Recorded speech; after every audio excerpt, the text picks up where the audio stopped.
E, na sequência, convidamos então para agora fazer a sua palestra, que traz o tema Aplicação de Proteção de Surto para Sistema FV. Vamos receber então o José Márcio Rosa, da Embrastec. Bom, meu nome é Márcio, eu sou CEO da Embrastec, uma empresa que eu e meu pai fundamos em 1991. É uma empresa dedicada no desenvolvimento de dispositivos de proteção contra surtos, né, DPS, que o Renato falou muito bem.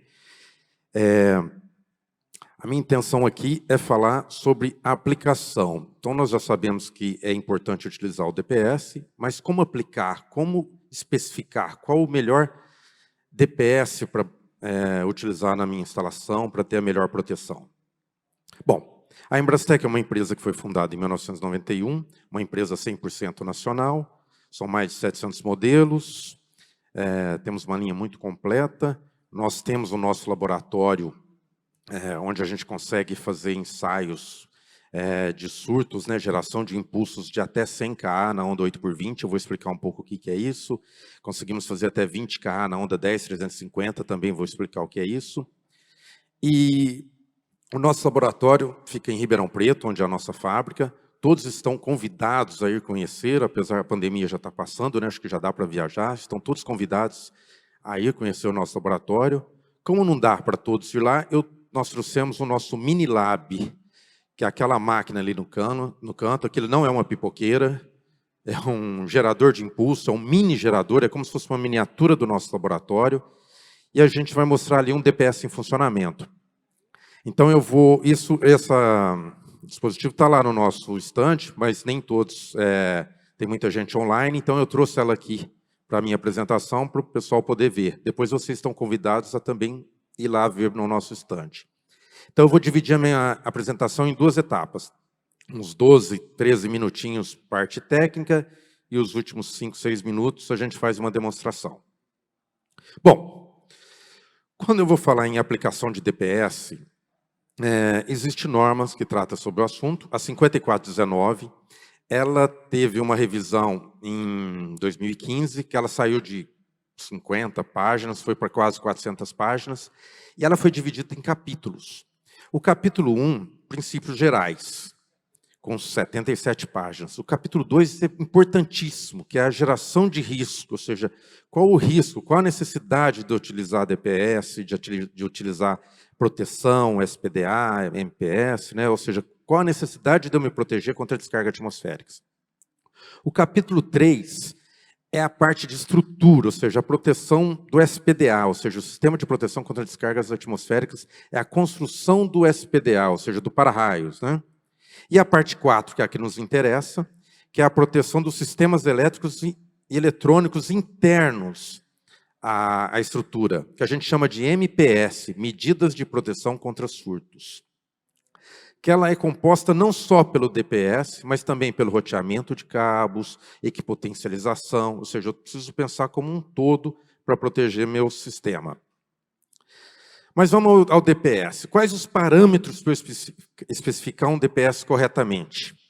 Então, nós temos a classe, eu elenquei 4 que eu acho mais importante. A classe, a corrente, ou seja, a capacidade de exposição a surto desse DPS, a tensão de corte, ou seja, a partir de quando esse DPS vai funcionar, e o principal, que é o nível de proteção, ou seja, o que ele vai deixar passar. Isso tem que ser compatível com o equipamento que ele está protegendo. Bom, como foram divididos os DPS? Em 3 classes. Classe 1 e classe 2, proteção da rede elétrica, corrente contínua ou corrente alternada, pode ser aplicado nos quadros, no próprio string box. E o classe 3, que é aquela proteção mais refinada, é a proteção próximo ao equipamento, que pode ser proteção tanto de rede elétrica, mas também das outras fontes de entradas de surto.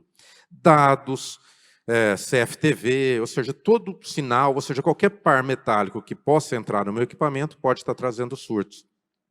E aí o DPS classe 3 é aquela proteção refinada próximo ao equipamento. Então vamos lá. O que é DPS classe 1? É aquele DPS destinado à proteção de descarga direta.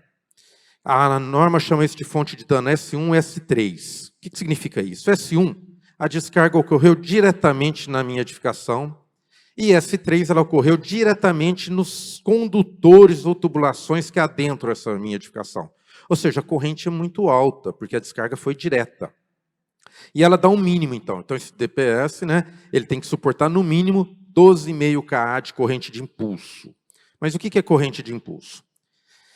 Corrente de impulso é um ensaio que a gente faz no DPS com uma onda mais longa, essa onda verdinha. Ou seja, vai chegar em 12,5 kA, ou seja, 100% dessa corrente, em 10 microsegundos, mas ela vai durar uma eternidade de 350 microsegundos. É muita energia que esse DPS tem que estar drenando.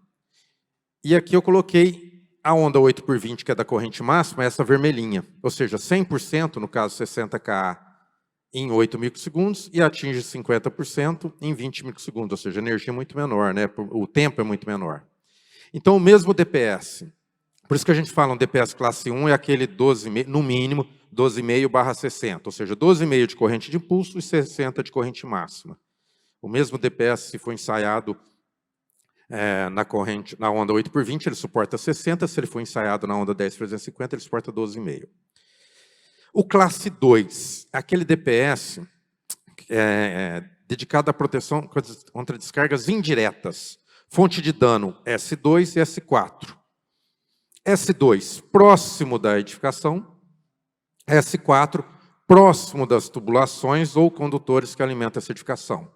Então, se essa descarga ocorre de forma indireta, a capacidade de exposição a surto desse DPS pode ser menor. Então, a norma nos dá também um mínimo, que é 5 kA de corrente nominal. O que é corrente nominal? É um surto, né, um surto aplicado na onda 8x20, ou seja, aquela curtinha, porém ele tem que suportar no mínimo 15 aplicações. Então, a corrente nominal é uma descarga na onda 8x20, porém ele tem que suportar 15 aplicações. Aqui eu coloquei um exemplo. Por exemplo, um DPS de 15 kA de máxima, ele suporta 5 de nominal, que é o mínimo da norma. Mas um DPS, por exemplo, de 20 kA de máxima, 10 kA de nominal, o de 45, que é o mais vendido, 20 kA de nominal. A diferença de preço do 15 para o 45 é muito pequena e você praticamente quadriplica a capacidade dele de corrente, né, de suportabilidade na corrente nominal. Bom, a gente já sabe, então, quando aplicar o DPS para descarga direta e indireta. Mas, a partir de quando, então, esse DPS precisa atuar? É a tensão de corte.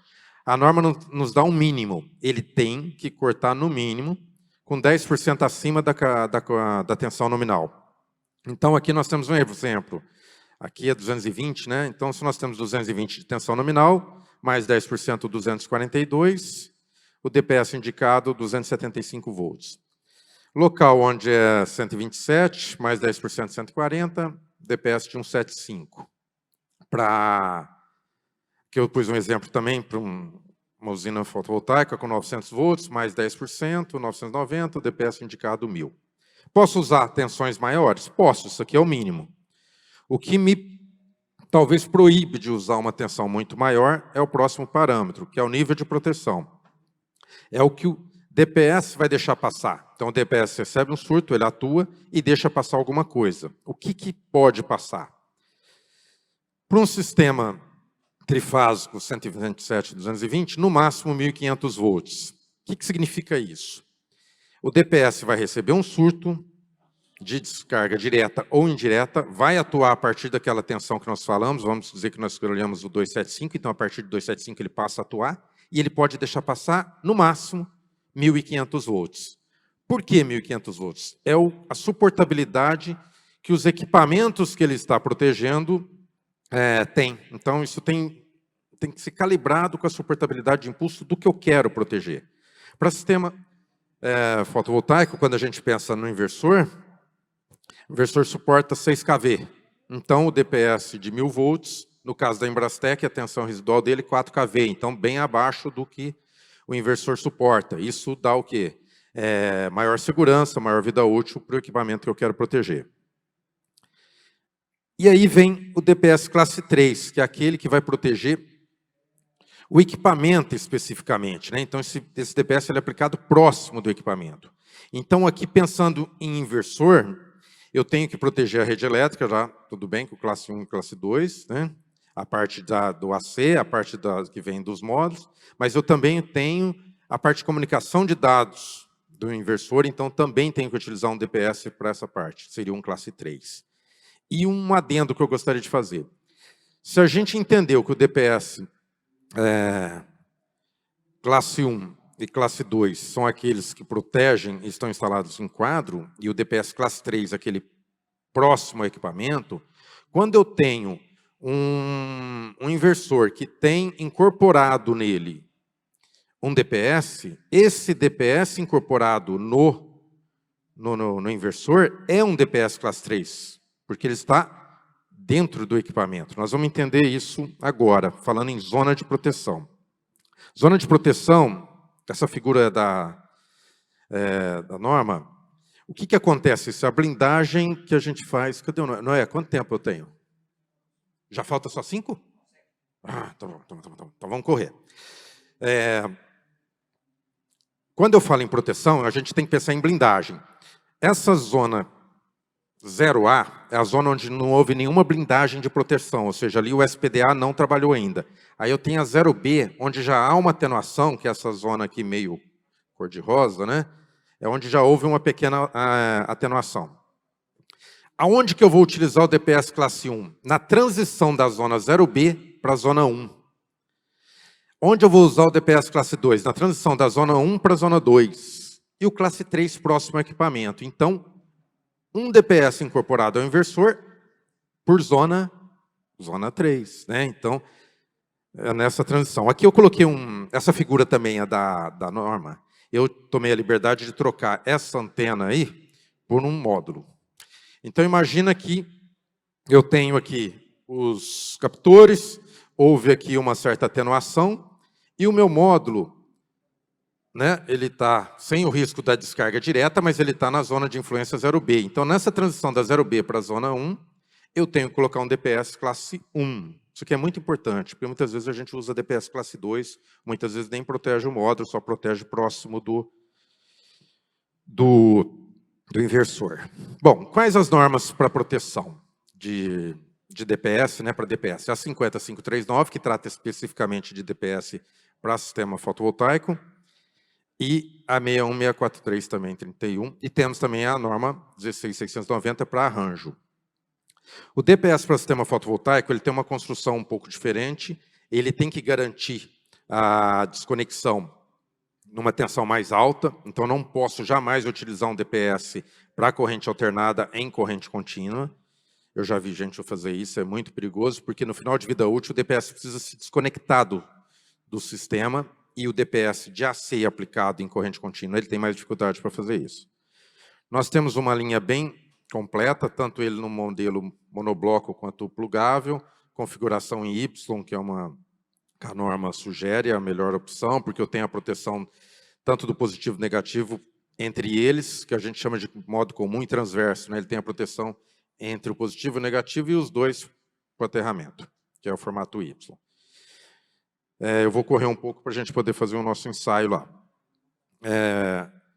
Nós temos várias tensões, tanto classe 1 quanto classe 2, para DPS fotovoltaico, que vai de 300 a 1.500 volts.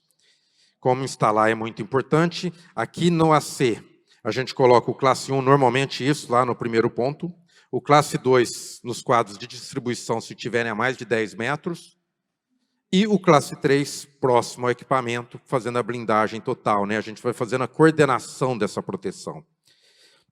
A mesma coisa para o sistema solar, eu coloco próximo ao módulo, se tiver a mais de 10 metros do inversor, então eu coloco lá próximo ao módulo e aqui próximo ao inversor, e também conecto a parte de AC para ligar no nosso medidor. E, se tiver rede de dados, né, comunicação de dados, vamos proteger também com classe 3. A nossa linha de string box, depois vocês podem ir lá no nosso stand conhecer, a gente tem uma linha bem completa, bem vasta, e a gente ainda consegue fazer de acordo com a necessidade. Então, isso facilita muito, porque como a gente fabrica o DPS, o string box é um complemento que a gente monta de acordo com a necessidade. Aqui algumas fotos, a nossa linha completa, e vamos para o ensaio. Quantos minutos? Perfeito, hein? Cronometrado. Sou bom nisso. Vamos trazer a máquina para cá, Cleiton, me ajuda? Acho que seria legal para o pessoal que está online, você filmar próximo ali, no próximo ao dispositivo, e aí você me filma.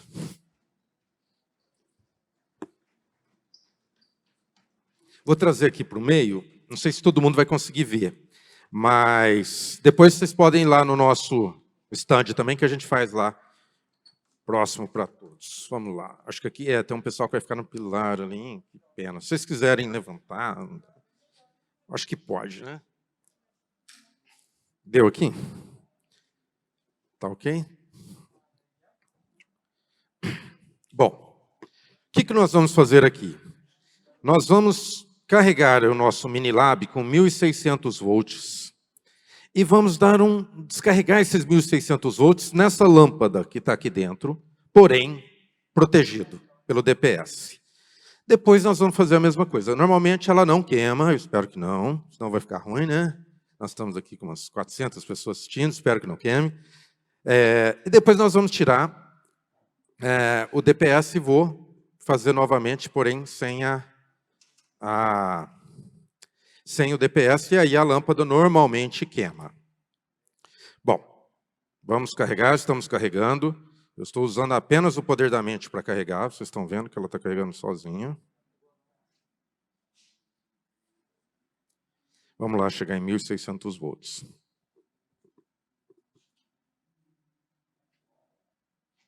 Deixar ali já meu contato. Vamos lá, quantos volts nós estamos? 1.400. 1.500. Vamos lá, 1.600, tá bom. Beleza. Então agora nós vamos dar o disparo. O que será que aconteceu, hein? Ela piscou. Vamos ver.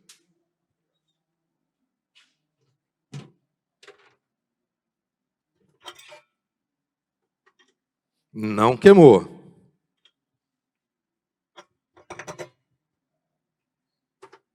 Agora eu tirei o DPS e nós vamos fazer a mesma coisa.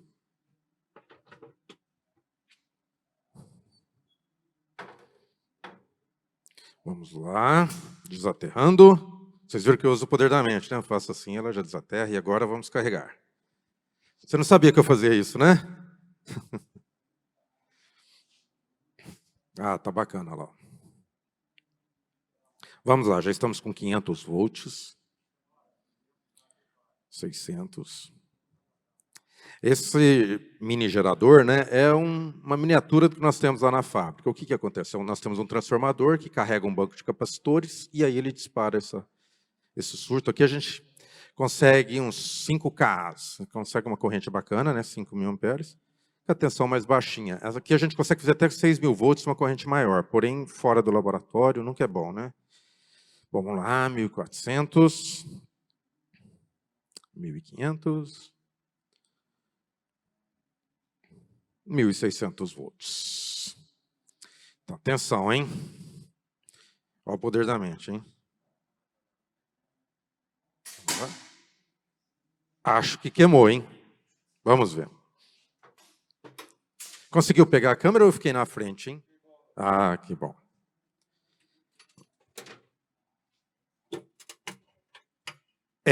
Parece que queimou, né? Consegue ver? Aí, acho que queimou. É isso, pessoal. A intenção aqui é demonstrar o DPS em funcionamento. Agradeço a paciência, né, de ficar a gente aguardando trazer para cá. E estão convidados depois de ir lá no nosso stand, ver mais de perto, que aqui muita gente ficou longe. E agradeço a todos, obrigado. Meus contatos estão lá. Não estourei muito tempo não, né? Obrigado a todos. Perfeito. Em nome da organização, José Márcio, muito obrigado pela participação.